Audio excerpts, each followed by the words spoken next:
မိုင်းကိုပြောင်းလဲနိုင်ခဲ့တဲ့တာမန်မျိုးသမီး2ဦးကျမတို့ကမ္ဘာပေါ်မှာတမိုင်းကိုပြောင်းလဲနိုင်တဲ့သူတွေကဩဇာအာဏာကြီးမားသူခွန်အားကြီးမားသူတွေတော့မဟုတ်ပါဘူးအိမ်အောင်ရှင်မတွေအမျိုးသမီးငယ်တွေနဲ့တင်ကိုယ်တိုင်အပါအဝင်တာမန်ပုံကိုယ်တွေကကမ္ဘာကြီးရဲ့တမိုင်းကိုပြောင်းလဲအောင်လို့ပြုပြင်ပေးနိုင်ခဲ့ကြပါတယ်ဒါကြောင့်အခုဗီဒီယိုလေးမှာတော့ကမ္ဘာကြီးရဲ့အနာဂတ်ကိုပြုပြင်ပြောင်းလဲပေးနိုင်ခဲ့တဲ့တာမန်အမျိုးသမီး2ယောက်ကိုတင်ဆက်ပေးသွားမှာပဲဖြစ်ပါတယ်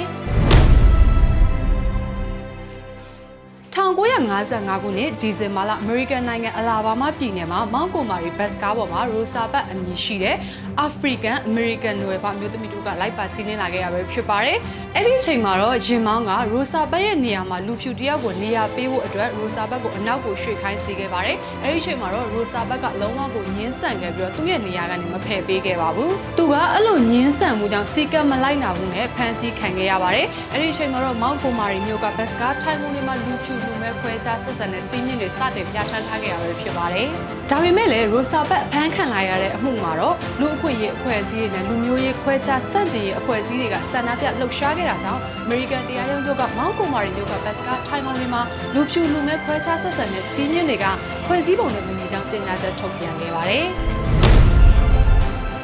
နောက်တစ်ပုဂ္ဂိုလ်တူကတော့မာလာလာယူဆက်ဆိုင်ပဲဖြစ်ပါတယ်။ဒီနေ့ခေတ်မှာအမျိုးသမီးတွေပညာသင်ကြားခွင့်ရရှိဖို့အတွက်သူကသူ့အသက်ကိုစတေးခဲရကန်ဒီအထိကိုဖြစ်ခဲ့ရတာပါ။2008ခုနှစ်မာလာလာရဲ့မွေးရဇာတိမြို့ကိုပါကစ္စတန်တပုံတွေကထိန်းချုပ်ခဲ့ပြီးတော့အမျိုးသမီးတွေရဲ့ပညာသင်ကြားခွင့်ကိုတားမြစ်ပိတ်ပင်ခဲ့ပါတယ်။ဒါပေမဲ့လည်းမာလာလာကအဲ့ဒီအချိန်တွေကတာလီဘန်တွေရဲ့တားမြစ်ချက်တွေကိုချိုးဖောက်ခဲ့ပြီးတော့ပညာသင်ကြားခွင့်ကိုစတင်ရရှိဖို့လှုပ်ရှားခဲ့ပါတော့တယ်။သူ့အသက်15နှစ်ရွယ်2012ခုနှစ်မှာတော့မာလာလာကဆောင်းမွေးပြန်ပြီးအချိန်မှာတာလီဘန်တပုံတွေရဲ့ပြစ်ခတ်ခြင်းကိုခံခဲ့ရပြီးတော့သေလူမျောပါဖြစ်တဲ့အထိကိုဖြစ်ခဲ့ရပါတယ်။ဒါပေမဲ့သူကကံကောင်းထောက်မစွာနဲ့ပဲအသက်မသေးခဲ့ပဲနဲ့တာလီဘန်တပုံတွေကိုပြန်လည်ခုခံရတဲ့သူရဲကောင်းမှလေးဖြစ်ကဘာကျော်သွားခဲ့ပါတော့တယ်။ဒါအပြင်အမျိုးသမီးတွေပညာသင်ကြားခွင့်ရရှိဖို့အတွက်ဆက်လက်တိုက်ပွဲဝင်ခဲ့မှုကြောင့်အသက်18နှစ်အရွယ်မှာပဲငြိမ်းချမ်းရေးနိုဘယ်ဆုရရှိခဲ့ပြီးတော့ကမ္ဘာအသက်ငယ်ဆုံးငြိမ်းချမ်းရေးနိုဘယ်ဆုရှင်ဖြစ်လာပါတော့တယ်။အခုလိုပြောပြပေးခဲ့တာကတော့သူလိုကိုလိုတာမန်ပုံကိုယ်တွေကကမ္ဘာရဲ့သမိုင်းကိုပြောင်းလဲပေးနိုင်ခဲ့တဲ့လူတွေအကြောင်းကိုတင်ဆက်ပြောကြားပေးသွားခဲ့တာပဲဖြစ်ပါတယ်။